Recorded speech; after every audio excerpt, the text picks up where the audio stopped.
ఏపీలో ఎన్డీఏ కూటమి ఎన్నికల సమయంలో ఇచ్చిన హామీలను ఒక్కొక్కటిగా అమలు చేస్తోంది. ఈ క్రమంలో సీఎం చంద్రబాబు సూపర్ 6 హామీల్లో భాగంగా తల్లికి వందనం పథకం అమలు చేస్తున్న విషయం తెలిసిందే.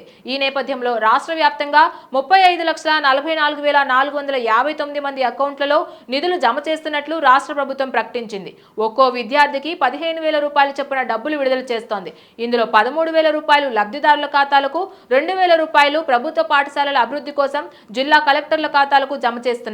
ఈ సందర్భంగా మంత్రి లోకేష్ మాట్లాడుతూ సంక్షేమం, అభివృద్ధి లక్ష్యంగా కూటమి ప్రభుత్వ పాలన సాగుతోందని అన్నారు. ఈ తరుణంలో ఎన్నడూ లేని విధంగా స్కూల్స్ రీఓపెన్ రోజే పుస్తకాలు, యూనిఫామ్లు ఇచ్చామని మంత్రి లోకేష్ వెల్లడించారు. మిగిలిన కొన్ని స్కూల్స్ కు ఈ నెల 20లోగా బుక్స్ అలాగే యూనిఫామ్లు అందిస్తామన్నారు.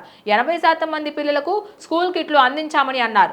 1 క్లాస్ 1 టీచర్ విధానాన్ని 1200 నుంచి 9600 స్కూల్స్ కు పెంచామని చెప్పారు. అలాగే అన్ని పాఠశాలలకు ఉచిత విద్యుత్ అందించనున్నామని మంత్రి తెలిపారు. అలాగే మంత్రి నాదెండ్ల మనోహర్ తో మాట్లాడి మధ్యాహ్న భోజన పథకానికి సన్నబియ్యం పంపిణీ చేయాలని నిర్ణయించినట్లు మంత్రి లోకేష్ వెల్లడించారు.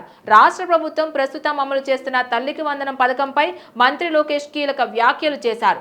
అర్హులందరికీ తల్లికి వందనం డబ్బులు జమ చేస్తామని ప్రకటించారు.